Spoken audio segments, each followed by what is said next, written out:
faltam golpistas querendo vender um sonho de ganhos rápidos. Por que a gente está falando disso? A palavra golpe entrou no nosso vocabulário diário. É tão comum que, de acordo com um levantamento feito pela Febraban no ano passado, 30% dos brasileiros já sofreram fraudes e golpes. À medida em que a tecnologia vai se tornando mais fácil, né? Vai tornando tudo mais fácil, fica mais fácil também cair em algum tipo de esquema. E tem vários, como o de pirâmide financeira.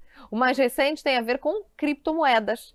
E é aí que o negócio começa a ficar confuso, porque poucos de nós sabem o que são criptomoedas, como funcionam, né? E a gente está falando de um caso, o caso da Braz Company, uma empresa que se vendia como a maior especialista em gestão de ativos digitais. 2 sócios vendiam esse tal sonho do dinheiro fácil. 8% de ganho por mês. Isso daí é irreal, gente, no mercado financeiro. Antônio Neto Ais e Fabrícia Ais, que é a esposa dele, estão foragidos depois de uma operação da Polícia Federal para prendê-los. A suspeita é de que tenham movimentado 1,5 bilhão de reais de investidores. 1,5 bilhão de reais. Bom, gente, mas como é que esses golpistas agem? Como eles surgem do nada, né? E conseguem convencer tanta gente a transferir dinheiro para a conta deles? Como é que a gente pode se proteger? É sobre isso que a gente vai falar agora. Para o Mundo que eu quero saber, este é um podcast da Band com a minha apresentação, Joana Treptow, para tratar de assuntos da atualidade, com uma linguagem leve e acessível. E para nos ajudar a entender este tema, vou chamar agora para a nossa conversa Pedro Cid, que é advogado especialista em crimes financeiros. Pedro, muito bem-vindo aqui ao Para o Mundo. Obrigado, é um prazer conversar com você, Joana, e poder falar um pouquinho aí desses crimes, né, que estão ocorrendo aí.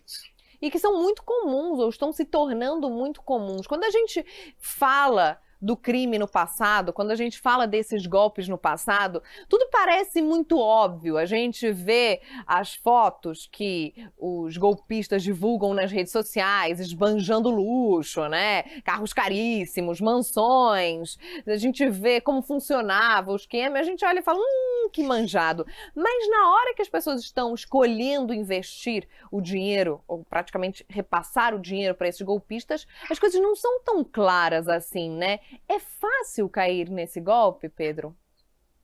O que a gente vê, Joana, as pessoas geralmente elas caem nesse golpe vindo de uma indicação, né?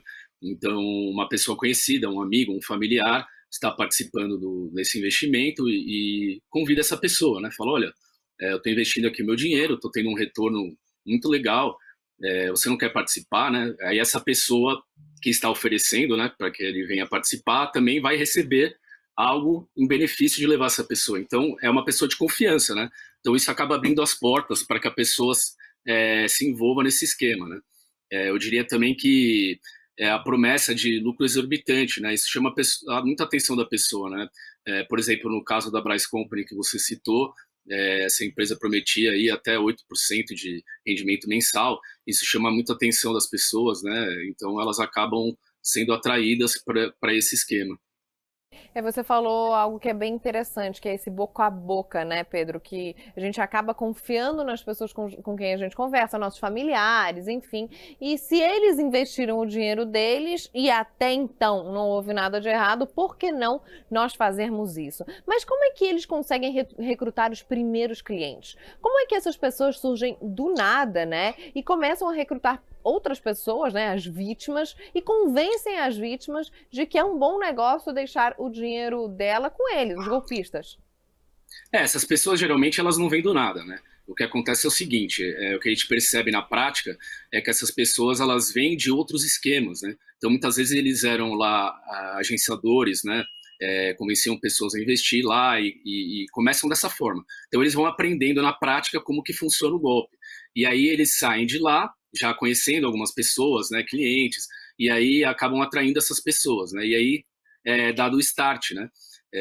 Então as pessoas que estão em cima, elas começam a recrutar. Então assim vai funcionando, né? Olha, vai entrando mais gente, quem está entrando está remunerando quem está em cima, né? Por isso que a gente fala em pirâmide. Então quem tá lá em cima vai enriquecer. Quem está lá embaixo não vai enriquecer, né? Vai acabar perdendo todo o seu dinheiro.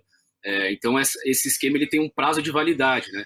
A gente vê empresas que duram 1 ano, empresas que duram 2 ou menos, a depender do volume de pessoas que estão entrando, né? Porque Porque o esquema ele vai cair no momento que param de entrar pessoas, né? Então vai depender muito dessa capacidade da organização de continuar atraindo novos investidores. Explica pra gente, algum tipo de empresa que funcione nesse esquema de pirâmide é sustentável? Existe alguma empresa com esse modelo de negócio em pirâmide que dê lucro e que não seja golpista, que não seja fraudulenta, ou todas as empresas são fraudulentas? Empresas baseadas no esquema de pirâmide, elas são fraudulentas. Por que elas são fraudulentas? Porque elas não oferecem um produto real. Vamos supor, quando a gente fala, diferente da pirâmide, a gente tem as empresas do marketing multinível, né? Marketing multinível. Por exemplo, a Natura, né? Como ela funciona? Ela vai ter pessoas, né, também que vão ser revendedores, e essas pessoas também podem indicar novas pessoas e lucrar a partir dessas pessoas. Mas essa empresa, ela tem produtos reais, né? A Natura, ela vende aí uma infinidade de produtos, esses produtos existem na prática, né? Então ela é uma empresa legal, ela pode funcionar dessa forma. Agora, a pirâmide financeira, ela não está te oferecendo um produto real, né? Ela está te oferecendo algo ilusório, que não existe na prática, né? O que a gente viu aí, por exemplo, no caso da Bryce Company, a gente tem notícias de que o dinheiro não era realmente investido em todo o dinheiro não era investido nas criptomoedas, né? Então, uma pequena parte, né, que não seria capaz de sustentar esse esquema. Então, eu diria que é isso, né? A pirâmide em si, a pirâmide financeira, ela não tem como funcionar, né? Agora, você tem empresas que trabalham com marketing multinível, aí elas têm a legalidade para funcionar e tem um produto, um lastro, né, para existir na prática. Tá, agora que você já explicou como é que funcionam esses esquemas de pirâmide que não são fraudulentos, que são as empresas com marketing multinível, vamos nos aprofundar um pouquinho nas criptomoedas, porque quando a gente fala de golpes, hoje em dia a gente fala muito de criptomoedas, eu entendo que seja algo difícil para o povo de forma geral entender como funciona. Se a gente falar só sobre finanças, economia, a gente sabe que existe um déficit aí na educação do brasileiro no que diz respeito a finanças pessoais. O brasileiro começou a investir na bolsa agora, é algo recente, é algo que está crescendo bastante, mas que ainda é restrito a um grupo pequeno, relativamente pequeno da população. Muita gente mantém os investimentos ainda em poupança, coisas que considera mais segura. Então, a gente precisa falar melhor sobre isso. Quando chegaram aí as criptomoedas nas nossas rodas de conversa, a gente começou a achar o máximo, porque parece que é algo muito rápido, que traz ganhos muito rápidos, né, e muito grandes. Mas, de forma geral, é muito difícil mexer com criptomoeda, né, Pedro? Com certeza. A gente vê na prática que é um mercado extremamente volátil, né? Então, no dia você tem um valor, no outro dia ele despenca, no outro dia ele sobe, né? Ele não tem uma lógica assim palpável, né? Então, acho que isso que é o que mais dificulta quando você fala nesse tipo de investimento, né? Então, tem que ser uma pessoa que entenda muito desse mercado, né? Para investir e, de fato, obter lucros, né? Mas o que eu acho que um fator muito importante a gente abordar é a questão da falta de regulamentação. A gente começou a ter, a gente teve um avanço muito importante no final do ano passado, em dezembro, né? A gente teve, foi aprovada uma lei que trata especificamente das criptomoedas, né? E ela veio a regulamentar esse mercado. Agora, as empresas que oferecem esse tipo de serviço vão ter que ter autorização para tal, né, do órgão regulamentador. E também a gente teve a previsão de um novo, uma espécie de estelionato, né, para quem cometer crimes envolvendo criptomoedas, né. Então, isso é muito interessante. Só que a lei ainda não está em vigor, né. São 180 dias a partir de dezembro. Em breve a gente já vai ter ela funcionando e a gente acredita que isso vai ajudar um pouco a regulamentar. Porque quando você não tem a regulamentação, você abre portas para esse tipo de golpe que a gente tem visto aí, né? O pessoal se aproveitando muito dessa, como você disse, né? Ficou até meio famoso, né? As pessoas passaram a se interessar, mas é necessário ter muita cautela, né? Eu diria que pesquisar muito bem com quem você está investindo o seu dinheiro é o principal, né? Eu ia te perguntar justamente agora sobre as vítimas, para a gente entender quem são as vítimas, porque às vezes a gente acha que é um golpe que movimenta 1.000, 2.000, 3.000 reais, mas não, tem muita gente que coloca tudo o que tem na mão desses golpistas, né? Com certeza. A gente vê na prática, Joana, você tem desde pessoas que colocam pouco dinheiro, pessoas humildes, né? Você tem pessoas que têm mais conhecimento e mesmo assim aplicam muito dinheiro, você tem pessoas que colocam sua aposentadoria, porque muitas vezes a pessoa entra, não coloca muito dinheiro, né? Mas ela vai vendo a coisa funcionando e ela vai sendo convencida por esses golpistas a colocar mais dinheiro. Então, muitas vezes, o que a gente vê na prática, a pessoa vende o apartamento dela, ela coloca o dinheiro da aposentadoria. São situações muito delicadas, né, muito tristes. Então, para você ver, pessoas com muito conhecimento caem nisso também, né? A gente tem advogados, tem médicos, tem uma infinidade de pessoas. Então, o golpe não está restrito a pessoas com muito dinheiro. Você tem pessoas com pouco dinheiro também, que colocam suas poucas economias. Então, é uma situação muito dramática, né? A gente tem visto uma explosão desse tipo de golpe, mas eu acredito, tenho visto um movimento muito grande de combate também, né? É importante a gente ter essa noção e não desacreditar das nossas autoridades. A gente tem visto na prática um trabalho de combate muito grande e muito efetivo. Exato. Inclusive, a Polícia Federal está conduzindo uma investigação contra esse casal. Eles estão foragidos. Há algumas informações de bastidores que dizem que eles estão foragidos desde antes dessa operação da Polícia Federal. Eles estariam sendo perseguidos por um outro criminoso que teria deixado o dinheiro com eles, e aí eles começaram, né, a se esconder. Mas agora com a Polícia Federal é que realmente vai ser difícil a gente vê-los ou a gente ouvir falar deles tão cedo, a não ser que a polícia os prenda. Visto que esse caso está nas mãos da Polícia Federal, o que acontece com as vítimas, Pedro? É fácil reaver esse dinheiro? Olha, Jorã, o importante que a gente vê na prática, vamos supor, a Polícia Federal ela já está agindo, já tem bloqueado bens, né? A gente teve bloqueios já na Binance, a quantia de 15 milhões já tem de bloqueios. A gente tem uma série de veículos que o Antônio Neto possuía, mais de 15 veículos de luxo, também já tem ordem de bloqueio. Então é importante que a pessoa ela vai precisar entrar com uma ação, não vai ter jeito, né? Para ela ter reconhecido o título dela, o seu direito, né? Vamos dizer assim, porque se ela ficar esperando, infelizmente, esse dinheiro não vai voltar para ela. Então é muito importante que essa pessoa procure um profissional que tenha entendimento na área, né? Saiba lidar com esse tipo de ação, que são ações complexas. Considerando que a gente está lidando com golpistas, né? A tendência é que o dinheiro não esteja na conta deles, né? Esse dinheiro provavelmente está na conta de laranjas, ou as próprias criptomoedas podem ter sido enviadas para outros locais. Então é muito importante que o advogado tenha conhecimento e também se utilize dessa investigação, né? Porque a Polícia Federal ela tem mecanismos extraordinários, né, para pesquisas e localização de bens. Então o importante é essa pessoa acompanhar, né? Porque tem saído muito na mídia, o noticiário passa informações diariamente sobre o caso, e depois ela pode entrar com a ação e reaver o seu dinheiro, sem dúvida alguma.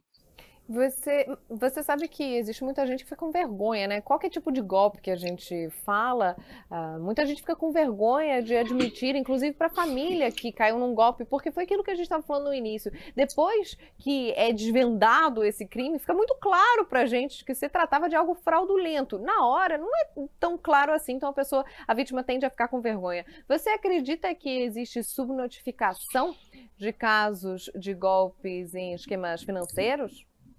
Você não tem a menor dúvida disso. As pessoas elas ficam com vergonha, ficam com raiva, ficam deprimidas. Acho que o principal problema é com elas mesmas, né? Elas não acreditam que elas fizeram isso, né? Mas é muito importante que a pessoa procure ajuda, tá? Procure a polícia, não deixe de ir na delegacia, ela vai ser muito bem atendida com certeza. A gente orienta as pessoas a fazerem isso, e só dessa forma a gente vai conseguir combater, né? E tentar impedir de alguma forma que isso volte a acontecer. Então fica aqui também o recado para o pessoal procurar ajuda, né? Muitas vezes até é necessário ajuda psicológica, porque as pessoas às vezes perdem tudo, né? Então não deixe de procurar ajuda. A subnotificação é algo muito ruim, né? Porque perde força, as investigações perdem força. Então, o máximo de pessoas que puder comparecer, né, dar sua versão, ajudar a polícia a desvendar o caso, é muito importante realmente. Tá, então só repetindo para a gente encerrar aqui o nosso assunto, como é que a gente pode evitar cair em golpes como esses? E agora vamos falar um pouquinho de forma mais ampla, né? Em qualquer golpe na internet, porque a gente conhece alguns que são bem corriqueiros, como aquele do WhatsApp, que a pessoa diz que trocou de número e pede dinheiro, assim, logo de cara para algum familiar, amigo, parente, e a pessoa transfere por Pix, que também é dificílimo reaver o dinheiro, né? Porque a pessoa deu voluntariamente o seu dinheiro. Mas tem muitos golpes aí rolando pela internet, muitos mesmo. Como é que a gente pode se proteger disso? A internet ela tem muitos pontos positivos, mas acho que um dos pontos negativos é essa disseminação, né, que ela acaba causando, porque o golpista ele consegue atingir um número muito maior de pessoas em um curto espaço de tempo. Mas eu acho que o principal, Joana, é estar sempre com o pé atrás, né, e saber que a gente vive num mundo que as pessoas estão constantemente tentando enganar a gente. Então, seja um golpe de pirâmide, seja um golpe do WhatsApp, seja aquilo que envolve dinheiro, a gente tem que ter muita cautela, né? Seja a gente vê muito pessoas fingindo que são do banco, né? Ligam para as pessoas, falam, tentam confirmar informações e acabam obtendo dados pessoais que depois são usados para cometer crimes, né? Então, é muito importante que você tenha o pé atrás, né? Qualquer ligação que você receber, tenta confirmar, vá até o banco, né? Ou nunca transfira o seu dinheiro sem falar com a pessoa antes, né? Sempre ter muita cautela, né? Ter essa noção que, se tratando de dinheiro, a gente tem que suspeitar sempre, né? Acho que esse é o recado principal. Pedro Cid, advogado especialista em crimes financeiros, muito obrigada pela conversa, obrigada pelos esclarecimentos. Eu que agradeço, muito obrigado pela oportunidade. Até a próxima. Até. Este foi o Para o Mundo que eu quero saber, podcast da Band com a minha apresentação, Joana Treptow, com produção, coordenação de Cleison Luiz. Todo dia um episódio novo, tratado de forma leve e acessível. Até a próxima. Tchau.